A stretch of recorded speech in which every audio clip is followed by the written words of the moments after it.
speaking of working its way in there, we're going to just about wrap up Surfactant talk, and this probably won't even, this will get its short segment here, but it's going to get a longer one in the record basement, which is that I want to answer a question once and for all: how damaging this stuff is to your record. So, because I've got a big bottle of X100 surfactant that I'm never going to use the whole thing of before it goes bad, Right. I went to the store recently, as you saw in the record basement Wicked, my visit to Wicked Grooves. Mm-hmm. I bought a Yep. cheap bloopers record for this Nice. purpose in part. Um, what I'm going to do, depending how quickly it dissolves, I haven't decided yet because I haven't seen it in action, how quickly it dissolves to nothing.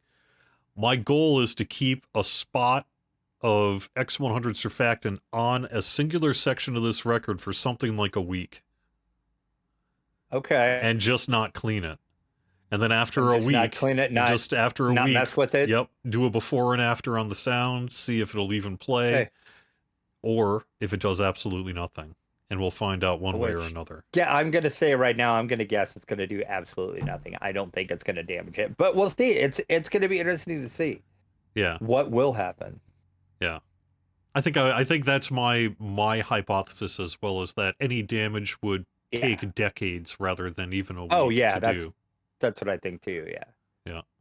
Like I don't think just leaving it on there a week is gonna do anything. You're gonna have to, like you said, leave it on there years and years and decades, and by then it's gonna evaporate, and then even I think even down in the grooves, if it would get down in the grooves, it's gonna evaporate after a while anyway. So I don't know. We'll see. Yeah, We'll we'll see. find out. I'm excited to see the results of Well, this actually. because right now because I was talking about the damaging of the record centers, the labels on the records over time with Right. cleaning. It almost all my records, now that you actually start looking, you see it all over the place in my collection. It's not super bad, but it is there, and I caused it probably by just sort of spritzing on the record Yeah. and wiping it off. And if I part of that is because I'm doing it twice as much now with my rinse. Right. So if I'm wasting time with surfactant and a rinse, and that rinse is doing as much damage as it is good, why am I doing it? I guess we'll see. Yeah, I guess we'll see, and I can't wait to see some of the comments that we get on this too. Because there are some people that are well, we have talked about this in other surfactant talk. There are some people that is dead set against it, are dead set for it, and there's a certain way that you use it and a certain way you rinse it. So it'll be interesting to see what happens with this showdown, to see exactly how this turns out, and then see what the people that are on one side of the argument have to say about it. So I'm excited.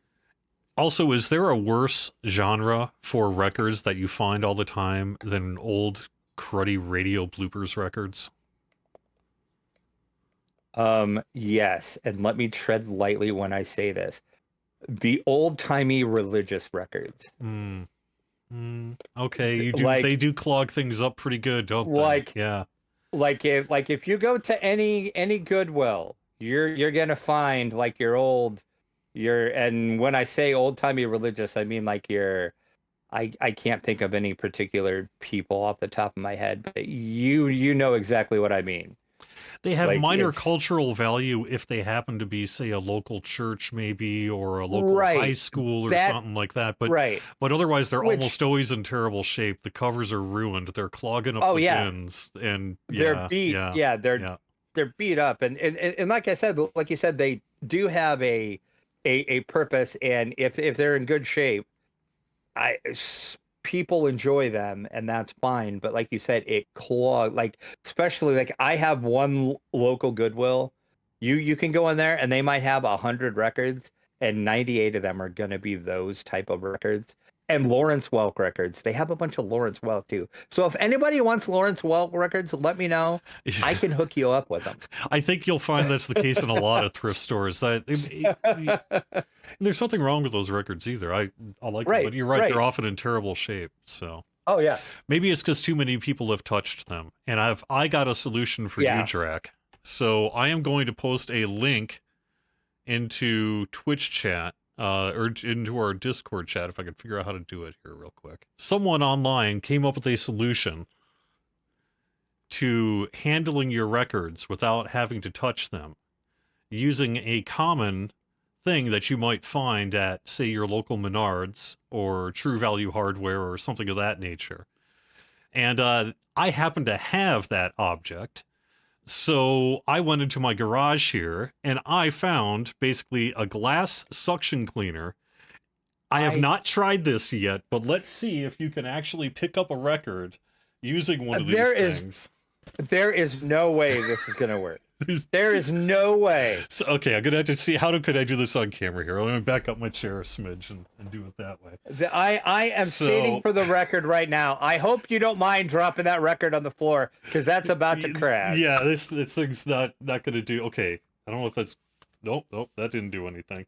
Maybe it's the other way around. Okay. Nope, we got nothing. Yeah, that's what I said. That is not gonna. No. Nope. Okay, well, fail on the attempt then.